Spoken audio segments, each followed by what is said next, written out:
दोस्तों, जैसा कि आप जानते हैं कि 22 जनवरी 2024 को अयोध्या में पूरी तरह से तैयार हो चुके भव्य मंदिर में रामलल्ला की प्राण प्रतिष्ठा होनी है।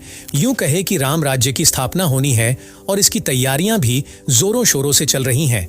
लेकिन प्राण प्रतिष्ठा से पहले कुछ ऐसी अजीबोगरीब, हैरान कर देने वाली घटना देखने को मिल रही है जिसे देखने के बाद हर कोई आश्चर्यचकित है। और इन चमत्कारिक घटनाओं को प्रभु श्री राम के नाम से जोड़कर देखा जा रहा है।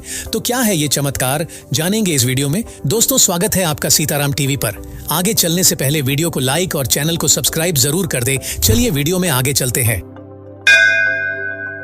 मर्यादा पुरुषोत्तम भगवान श्री राम का भव्य मंदिर अब बनकर तैयार हो चुका है और प्रभु श्री राम के बाल स्वरूप यानी राम लल्ला के प्राण प्रतिष्ठा का दिन नजदीक आता जा रहा है और सभी श्रद्धालु जन बेसब्री से 22 जनवरी का इंतजार कर रहे हैं, जब राम जन्मभूमि अयोध्या में प्रभु श्री राम की चयनित मूर्ति को स्थापित किया जाएगा।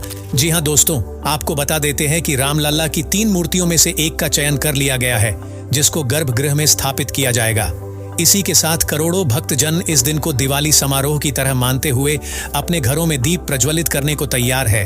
राम लल्ला की प्राण प्रतिष्ठा समारोह, जिसे राम राज्य की स्थापना कहा जा रहा है, 22 जनवरी 2024 को होने वाला है। देश के कोने कोने से उत्साह की लहर सुनाई पड़ रही है। ऐसा लग रहा है मानो पूरा भारतवर्ष राम भक्ति में डूबने को तैयार है।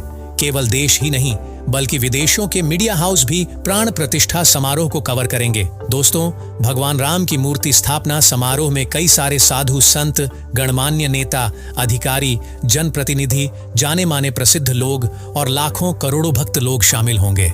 लेकिन क्या हो जब भालुओं का झुंड, गिद्धों का झुंड मंदिर को देखने पहुंचे? जी हाँ दोस्तों, कुछ ऐसा ही चमत्कारी और हैरान कर देने वाला दृश्य देखने को मिला जब बीती रात्रि कुछ भालुओं का झुंड मंदिर प्रांगण के आसपास के क्षेत्र में मंडराते हुए दिखे। इससे पहले भी अयोध्या में एक चकित करने वाली घटना देखने को मिली, जब अयोध्या के अंतर्गत आने वाली तहसील मिल्कीपुर के गांव धरौली के जंगलों में दर्जनों गिद्धों का एक झुंड देखा गया, जिसे देखने के लिए ग्रामीणों में कौतूहल सा मच गया। चूंकि गिद्ध एक ऐसा पक्षी है जो मृत पशुओं के सड़े गले मांस को खाने का काम करता है, इससे बीमारी फैलने का डर लगभग खत्म सा हो जाता है और प्रकृति की सफाई हो जाती है। इसी कारण गिद्ध पक्षी को प्रकृति का सफाई कर्मी भी कहा जाता है। साथ ही गिद्धों को अपशगुन का संकेत भी समझा जाता है। लेकिन सोचने वाली बात यह है, जब इनकी संख्या दिनों दिन घटती जा रही है, ये विलुप्ति के कगार पर है, तो हमारे मन मस्तिष्क में इस प्रश्न का उठना स्वाभाविक सा है कि जब इन गिद्ध पक्षियों की संख्या देश में दिनों दिन कम होती जा रही है, तो ऐसे में दर्जनों की संख्या में अयोध्या के क्षेत्र में यह गिद्ध अचानक कहां से आ गए और केवल अयोध्या में ही क्यों? आइए ताज्जुब करने वाली इस घटना को गहराई से समझते हैं दोस्तों।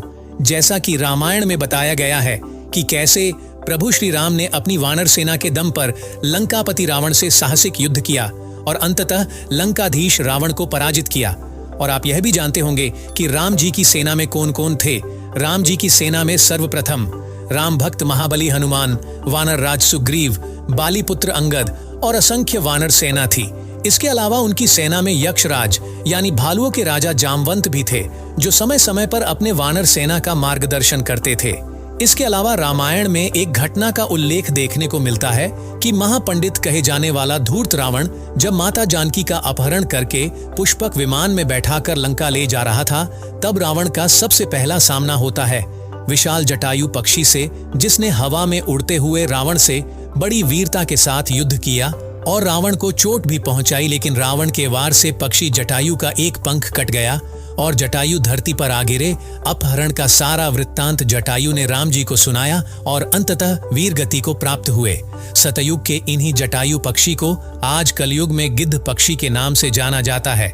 और जब तहसील मिल्कीपुर के धरौली गांव के जंगलों में दर्जनों गिद्ध पक्षी को एक साथ देखा गया, तब सभी ग्रामीण लोग यही कह रहे हैं थे जब यह पक्षी विलुप्ति के कगार पर है, जो अब ना के बराबर देखने को मिलते हैं। तो इतनी बड़ी संख्या में गिद्धों को एक साथ देखना किसी चमत्कार से कम नहीं है।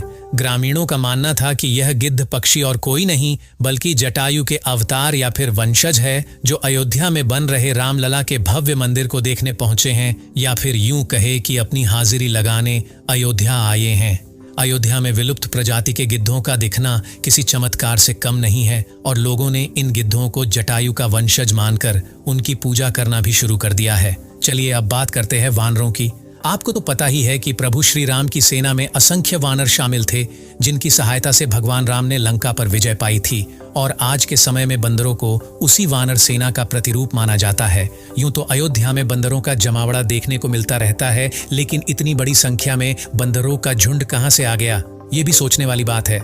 कुछ लोग ऐसा बता रहे हैं कि चित्रकूट से काफी सारे बंदर अयोध्या में आ रहे हैं। ऐसा लग रहा है मानो अयोध्या के भव्य और दिव्य राम मंदिर को देखने के लिए खुद वानर सेना चित्रकूट से पधार रही हैं, मानो राम लल्ला की प्राण प्रतिष्ठा में शामिल होना चाहते हो। आपको बता देते हैं कि चित्रकूट भगवान राम की कर्म भूमि मानी जाती है, जहां प्रभु श्री राम ने अपनी पत्नी माता सीता और भाई लक्ष्मण के साथ अपने 14 वर्ष के वनवास में से 11 वर्ष यहीं चित्रकूट में रहकर बिताए थे। ऐसे में चित्रकूट से वानरों का अयोध्या आना एक दिलचस्प घटना मालूम पड़ती है। दोस्तों, जब अयोध्या के आसपास दर्जनों गिद्ध और बंदरों को देखने के बाद भालुओं का झुंड दिख जाए तो यह किसी दैवीय चमत्कार से कम नहीं लगता है, क्योंकि भालू अक्सर जंगलों में पाए जाने वाले जंगली जानवर है और रिहायशी इलाकों में भालुओं का आना एक हैरान करने वाली घटना है।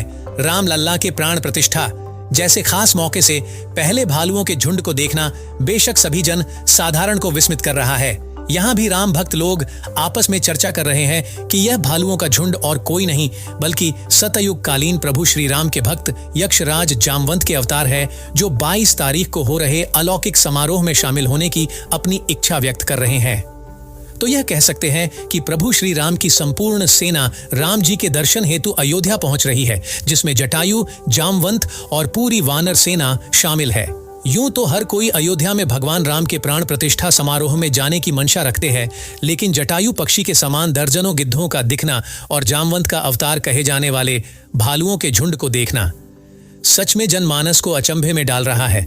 अब तो ऐसा लगता है जैसे राम लल्ला के इस प्राण प्रतिष्ठा समारोह में केवल नर और नारी ही नहीं, बल्कि सूर्यदेव, नाग, किन्नर, गंधर्व शामिल होंगे और स्वर्ग से अन्य सभी देवता गण भी इसके साक्षी बनेंगे। सभी यह देखना चाहते हैं कि मर्यादा पुरुषोत्तम भगवान राम जब बाल अवतार में अयोध्या नगरी में विराजमान होंगे तो कैसे लगेंगे। सभी राम लल्ला की भाव विभोर करने वाली सूरत को निहारने के लिए बेताब हैं।